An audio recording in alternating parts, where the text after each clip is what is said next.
Let's take a look at the Breaking Bad cast from their earliest days to today.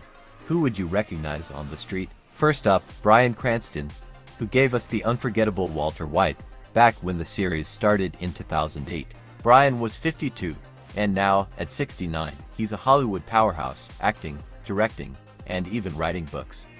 Before Breaking Bad, Bryan's face popped up everywhere. Did you know he appeared in over 50 commercials, including one for Preparation H? He's also a dedicated martial artist with a black belt in karate. On set, Bryan was a master of details.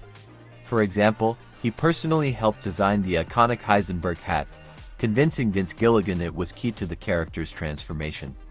Once, he even stayed late after filming to test chemical reactions for a science scene to ensure everything looked real. We're not going to need pseudoephedrine. We're going to make phenylacetone in a tube furnace. Then we're going to use reductive amination to yield methamphetamine, 4 pounds. And one wild fact, Bryan loved practical jokes and once filled Aaron Paul's car with popcorn during a night shoot. Next, Anna Gunn, who played Skyler White, was 40 when she joined Breaking Bad, and now, at 56, she's balancing acting and teaching drama. Anna is surprisingly adventurous. She once went skydiving to celebrate landing the role of Skyler. On set, she was so detail-oriented that she personally worked with costume designers to ensure Skyler's wardrobe reflected her evolving emotions throughout the series.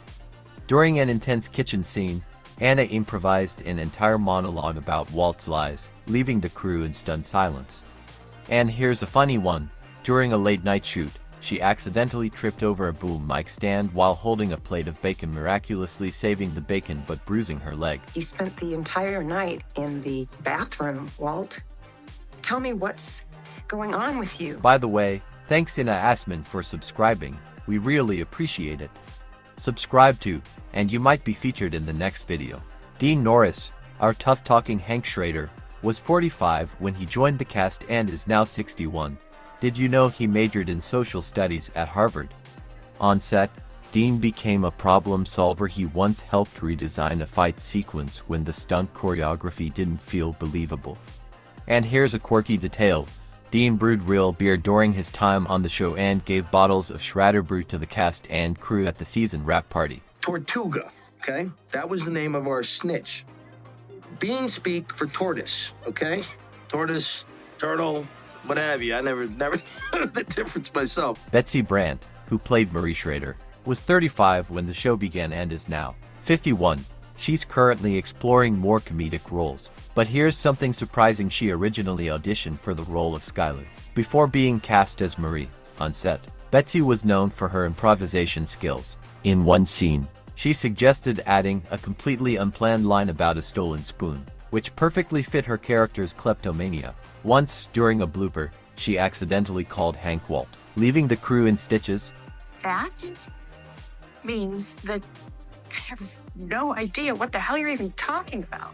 RJ Mitte, who played Walter White Jr., was just 15 when he joined the show and is now 32. Like his character, RJ has cerebral palsy, but he's turned that into a powerful message, advocating for disability representation in Hollywood. Before acting, RJ was a professional skateboarder. On set, he often experimented with his crutches to create comedic moments for his character. Once, he balanced two breakfast plates on his crutches and managed to deliver them perfectly during a take. Yeah, that's the whole idea. Lewis helped me set up a PayPal account and everything. Bob Odenkirk, everyone's favorite slippery lawyer Saul Goodman, joined the show in season 2 at the age of 46 and is now 62. Bob started out as a comedy writer, working on Saturday Night Live and The Ben Stiller Show. On set, Bob constantly surprised the crew with his ad-libs. Some of Saul's funniest lines were completely unscripted. One time, he convinced a cameraman to film him dancing in Saul's office as a joke, which ended up as a viral behind-the-scenes clip. What are you doing, detective? What are you doing talking to my client without me present? You sneaky Pete? Which is which? Giancarlo Esposito, the chilling and calculated Gus Fring, was 50 when he first appeared on Breaking Bad, and now, at 66, he's a fan favorite on shows like The Mandalorian. Giancarlo is a classically trained chef, which he used to make Gus's cooking scenes feel authentic. On set, he was so precise that he insisted on cutting vegetables himself in a scene, even though a food stylist had prepped everything. During the famous box cutter scene, Giancarlo spent hours rehearsing the perfect calm expression to contrast with the violence. A crippled little rata. What a reputation to leave behind. Jonathan Banks, the grizzled fixer Mike Ehrmantraut, joined the show in season 2 at 61 and is now 77. Jonathan's career started as a stagehand for touring Broadway shows before he transitioned to acting. On set, he brought a methodical approach, often creating entire backstories for Mike's quiet moments. In one scene, Jonathan requested real blood bags for an injury, shot to make it as believable as possible. Talk about dedication. All of this, falling apart like this, is on you. Stephen Michael Quezada, who played Stephen Gomez, was 45 when the series began and is now 61. Stephen is not just an actor, he's a politician in New Mexico, serving as a county commissioner. On set, he was the resident jokester. One time, during a tense DEA scene, he slipped a donut into Dean Norris's prop case, causing Dean to break character mid-line. Wasting your time.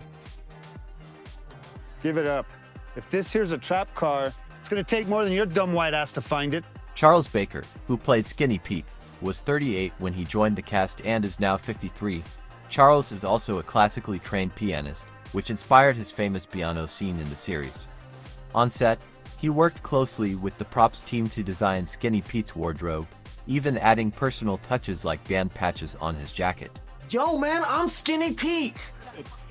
Christopher Cousins, known as Ted Bennick, was 47 when he first appeared and is now 63. Christopher once ran a carpentry business before becoming an actor.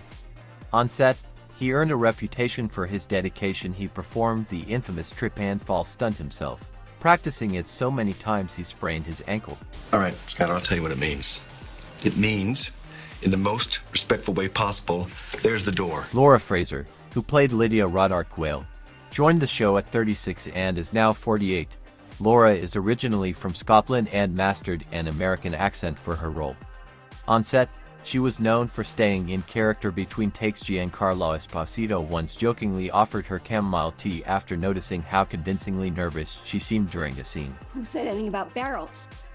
I'm talking about an ocean of this stuff. Jesse Plemons, who joined the cast as Todd Alquist, was 24 at the time and is now 36. Jesse is a critically acclaimed actor who's earned award nominations for his roles in films like The Power of the Dog. On set, Jesse surprised everyone with his commitment. He personally learned to sing for Todd's eerie karaoke scene, recording multiple takes until it felt just right. There's a nanny cam in the living room clock. I disabled it. I just thought you should know. Now let's talk about Aaron Paul, the man behind Jesse Pinkman. Aaron was just 28 when the series started, and now, at 45, he's a producer and tequila entrepreneur. Before acting, Aaron participated in The Price is Right, where he hilariously overestimated the price of a dining set. On set, Aaron was known for being fearless in his performances. He once insisted on being tackled for real during a violent scene, earning himself a few bruises but adding realism to the shot.